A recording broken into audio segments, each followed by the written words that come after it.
یہ ہیں 3 ہماری پیاری سی بچیاں لائبہ، اریبہ اور لاریب۔ یہ پڑھائی بھی کرتی ہیں، کھیلتی بھی ہیں، کہنا بھی مانتی ہیں، لیکن ان کی زندگی سے ایک چیز غائب ہے، اور وہ کیا ہے؟ وہ ہے نماز۔ بچوں، نماز کا وقت ہو گیا ہے، آؤ نماز کے لیے۔ نہیں، پہلے میں سائیکل چلاؤں گی بہت سارا، پھر میں نماز پڑھوں گی۔ پہلے تو میں بہت سارا کھیلوں گی۔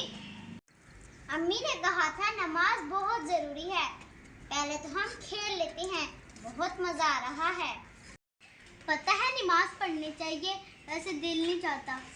بچوں، ہم سب کی زندگی میں ایسا وقت آتا ہے جب نماز بہت مشکل لگتی ہے، لیکن یاد رکھو نماز صرف ایک عبادت نہیں بلکہ نماز دل کا سکون ہے۔ دیکھو بچوں، ہم کھانے کے بغیر تو دن نہیں گزار سکتے، پھر روح کو کیوں بھوکا رکھیں؟ نماز ہماری روح کی غذا۔ مما، روح کی غذا کا مطلب؟ تو کیا ہم نماز پڑھ کر سکون پا سکتے ہیں؟ جی ہاں بیٹا، بالکل۔ سچا سکون صرف اللہ کی یاد میں ہے۔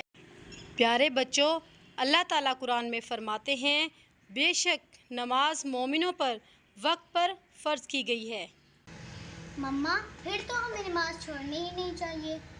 مما، پھر تو میں نماز میں کھیلوں گی بھی صحیح۔ نہیں لارے، نماز کھیلنے کے لیے نہیں بلکہ اللہ تعالیٰ کی عبادت کرنے کے لیے ہوتی ہے۔ ہمارے پیارے نبی کریم صلی اللہ علیہ وآلہ وسلم نے فرمایا، نماز دین کا ستون ہے، جس نے اسے قائم کیا اس نے دین کو قائم کیا، اور جس نے اسے چھوڑ دیا اس نے دین کو ڈھا دیا۔ مما، اگر ہم نماز نہ پڑھے تو دل کمزور ہو جاتا ہے۔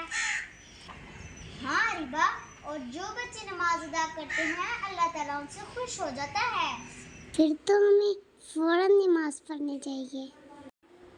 یہ لمحہ ان کی زندگی کا ایک نیا آغاز تھا۔ آج یہ تینوں بچیاں نماز پڑھ رہی ہیں، اور ہم دعا کرتے ہیں کہ ان کی طرح ہم سب کو بھی نماز کی عادت پڑے۔ آمین ثم آمین۔ مما، نماز ادا کرنے سے تو دل کو سکون ملتا ہے۔ مما، اب ہم کبھی بھی نہیں نماز چھوڑیں گے۔ اب تو ہماری عادت بن جائے گی، انشاءاللہ۔